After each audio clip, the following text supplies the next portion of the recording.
अस्सलाम वालेकुम एवरीवन। सो प्रीवियसली हमने अपने पास यहाँ पर राइटर्स क्राफ्ट में कुछ टाइप्स की थी क्वेश्चन की कि आपसे यहाँ पर एग्जामिनर क्या क्या चीज़ें पूछ सकता है। उसमें हमने क्या क्या चीज़ें देख ली थी।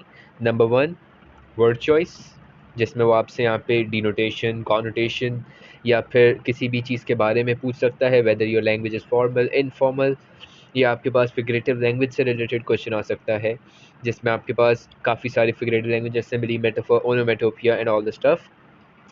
ठीक है, अब यहाँ पर हमारे पास क्या होता है, we also discuss the sentence structure and sentence variety, punctuation as well. And punctuation में हमने एक नई चीज़ देखी थी, दैट वाज एलिप्सिस, जो हम यूज़ करते हैं लेकिन कभी हमने इतना गौर नहीं किया जिस चीज़ पे। सही।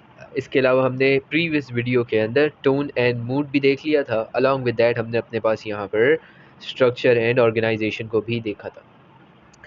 लास्ट हमारे पास आज की क्लास का टॉपिक है, that is the last part of our, that is the last part of our writer's draft lecture. अब यहाँ पर हमारे पास लास्ट जो पॉइंट आता है, that is the point of view. That is the point of view. अब हमारे पास in total 3 तरीके के पॉइंट ऑफ व्यू होते हैं। अगर ये चीज़ यहाँ पर अच्छे से पढ़ लेते हैं तो ये हमारे पास नैरेटिव के अंदर भी काफ़ी ज़्यादा हेल्पफुल रहता है। Even not only in narrative लेकिन ऑल्सो इन योर डिस्क्रिप्टिव। यहाँ पर देखो, तुम्हारे पास पहला आता है फर्स्ट पर्सन। पहला क्या आता है तुम्हारे पास? First person. फर्स्ट पर्सन यानी तुम्हारे पास आई वी करके, जिसमें हम बात करते हैं, जिसमें हम क्या कह के बात करते हैं, आई या वी। क्या मतलब सर? I don't understand. इसका मतलब दैट जो नैरेटर होता है वो दरअसल खुद एक करेक्टर होता है उस स्टोरी के अंदर। वो स्टोरी जिसमें हमारा नैरेटर जो स्टोरी को बता रहा है, नरेट कर रहा है, he himself is a character in the story, तो वो हमारे पास क्या होता है? वो हमारे पास कहलाता है as a first person story. जबकि सेकंड पर्सन क्या होता है? सेकंड पर्सन क्या होता है? जब वो आपको डायरेक्टली एड्रेस करे, जब वो आपको डायरेक्टली क्या करे? एड्रेस करे। अक्सर तुम लोगों ने अपने पास एडवर्टाइजमेंट्स देखी हैं, अक्सर तुम लोगों ने अपने पास एडवर्टाइजमेंट्स देखी हैं जो तुम्हें अट्रैक्ट करवाने के लिए, तुम्हारी अटेंशन गॉज करने के लिए, अचानक से तुम अपने पास स्विच कर रहे हो तो चैनल, और अचानक से तुम्हारे सामने से क्या आपको ये चीज़ पता है, तुम वहीं रुक जाते हो क्योंकि उसने तुम्हें डायरेक्टली एड्रेस कर दिया, तुम्हारी अटेंशन उसने सारी गॉज कर ली है। अब यहाँ पर इस टाइप का मेथड तुम ज़्यादातर अपने पास एडवर्टाइजमेंट वगैरह में यूज़ कर रहे होते हो, लेकिन बहरहाल हमारे पास ये वो तरीका होता है जिससे नैरेटर डायरेक्टली रीडर को एड्रेस करे। सही। It is basically less common in your narrative. हम नैरेटिव के अंदर इतना ज़्यादा इसको यूज़ नहीं करते, लेकिन जब इंस्ट्रक्शन दे रहे हो तो definitely we will use it, क्योंकि इंस्ट्रक्शन देते हुए तो हमें सामने वाले को बुलाना ही पड़ेगा, बोलना ही पड़ेगा। ठीक है। Now the most popular now the most popular हमारे पास आता है थर्ड पर्सन। थर्ड पर्सन क्या मतलब? जिसमें तुम वर्ड यूज़ करते हो जैसे ही, शी एंड दे। ठीक है। अब ये टाइप होती है when the narrator is outside the story. Narrator is outside the story.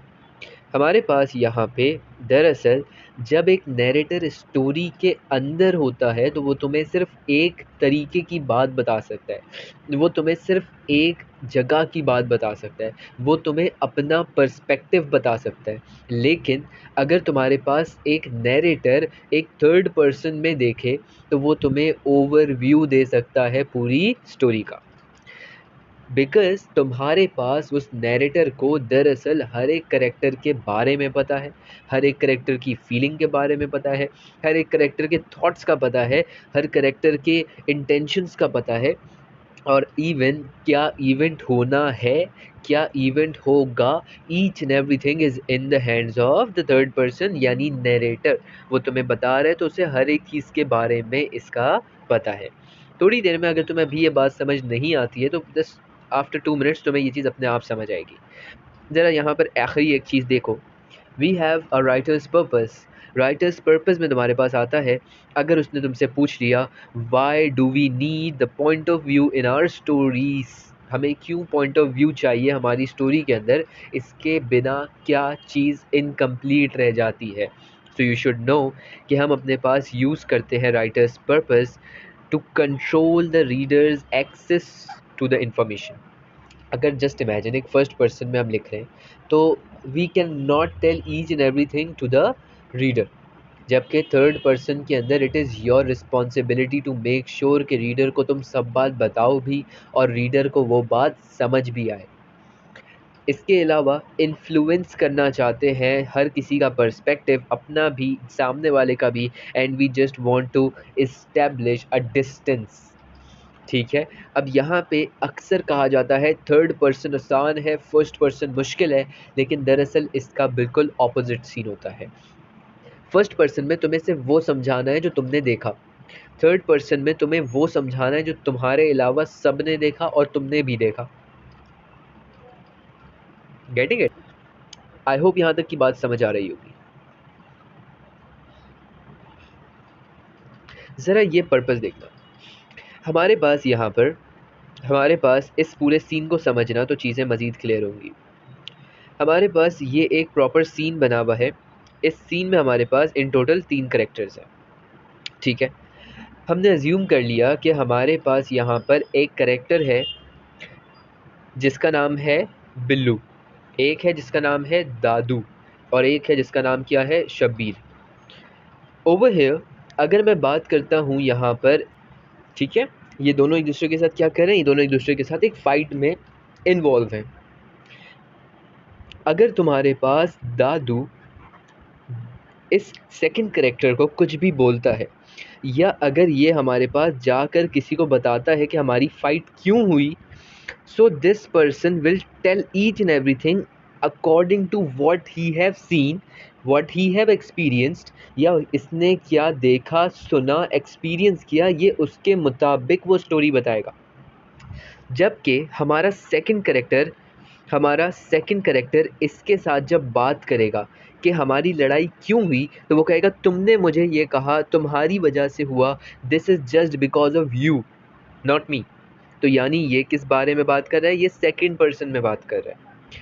जबकि दूर खड़ा बेचारा शब्बीर देख रहा है और उसने सब कुछ होते हुए देखा अपनी आंखों से। शब्बीर ने हर एक चीज़ देखी दूर से, उसने देखा कि कॉन्फ्लिक्ट क्यों हुआ, उसने देखा कि कॉन्फ्लिक्ट क्यों हुआ, what is the sole purpose, क्या है ऐसी चीज़ जिसकी वजह से दो बेस्ट फ्रेंड एक दूसरे के साथ फाइट में इन्वॉल्व हो गए। अब यहाँ पर क्योंकि इसने सब कुछ देखा, इसका पर्सपेक्टिव भी देखा, इसका पर्सपेक्टिव भी देखा, that is why this person can tell each and everything in detail. तो जब एक शब्बीर अपना पर्सपेक्टिव देगा, जब शब्बीर इस स्टोरी के बारे में बताएगा, so that story will cover the perspective of the first character, the perspective of the second character, and the whole story as well। तो इससे तुमने क्या सीखा कि तुम्हारे पास जो फर्स्ट पर्सन होता है उसमें सिर्फ एक तरफ से हमारे पास पर्सपेक्टिव दिया जाता है, सेकंड पर्सन तो खैर छोड़ दो, वो तुम्हारे पास डायरेक्टली एड्रेस करने को कहते हैं, और थर्ड पर्सन हमारे पास जो स्टोरी को बाहर से ऑब्जर्व करता है और वो हर चीज़ के बारे में इन डिटेल इन डेप्थ बताए, वो तुम्हारे पास थर्ड पर्सन होता है। तो आई होप यहाँ तक कि यहाँ पे तुम्हें क्लास समझ आई होगी। अपार्ट फ्रॉम दिस हमारा राइटर्स क्राफ्ट का section finally after a long time यहाँ पर आके ख़त्म होता है। If you have any sort of confusion, any problem, तो तुम यहाँ पर मुझसे इन कमेंट सेक्शन पूछ सकते हो। We will keep the class live. Thank you very much. Allah हाफ़िज़, फ़ी अमान अल्लाह।